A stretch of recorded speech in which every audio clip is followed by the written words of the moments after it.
Gusto mong maging kasosyo sa Kabjak API? Sa video na ito, ituturo ko sa iyo ang hakbang-hakbang sa proseso ng pagsignop para makapagsimula kang kumita gamit ang API. Buksan ang API at itap ang signop. Ang susunod na hakbang ay mag-upload ng larawan sa profile.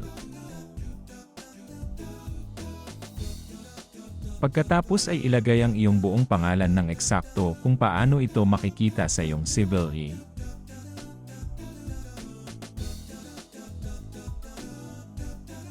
Pagkatapos nito, ilagay ang iyong numero ng civil E. Ngayon ay oras na upang irehistro ang iyong numero ng lisensya sa pagmamaneho. Huwag kalimutang idagdag ang iyong email para madali ka naming makontak.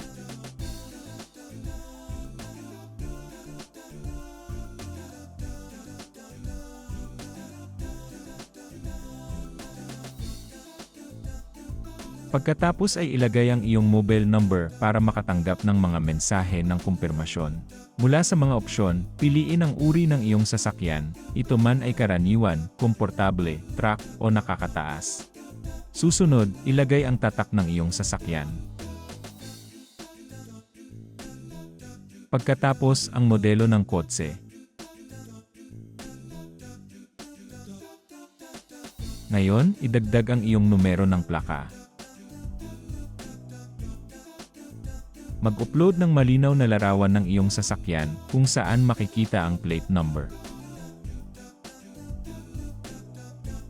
I-upload ang harap na bahagi ng iyong lisensya sa pagmamaneho.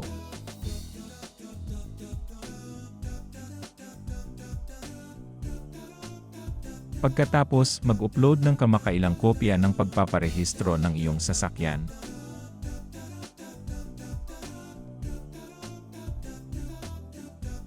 At panghuli, i-upload ang likod na bahagi ng iyong lisensya sa pagmamaneho. Huwag kalimutang basahin ang mga tuntunin at kondisyon at itap ang sang-ayon. I-click ang ipadala ang AE, at sa sandaling matanggap mo ang code sa pamamagitan ng SNS, ilagay ito sa ibinigay na espasyo. Binabati kita. Natanggap namin ang iyong aplikasyon, at padadalhan ka namin ng pag-apruba sa sandaling ma-verify namin ang iyong mga dokumento. Palaging nakatalikod si Kabjak.